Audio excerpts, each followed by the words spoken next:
లూకా సువార్త 20వ అధ్యాయం 15వ వచనం. ఇంతసేపా ఏం చెప్పాను నేను మీకు?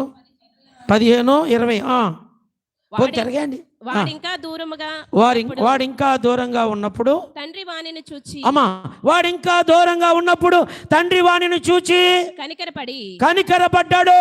పరిగెత్తి ఏం చేశాడమ్మా? కనికరపడ్డాడు. ఎవరిని చూసి? ఎవరిని చూసమ్మా? తప్పిపోయిన చెప్పాలి. ఎవరిని చూసి? తప్పిపోయిన. చాలా మంది ఇవాళ యేసుని వదిలి తప్పిపోయి తిరుగుతున్నారు. తప్పిపోయిన కుమారులాగా వాళ్ళు ఇష్టం వచ్చినట్టు తిరుగుతూ ఉన్నారు. మంచిదే, వాళ్ళ ఇష్టానికి వాళ్ళు జీవిస్తూ ఉంటే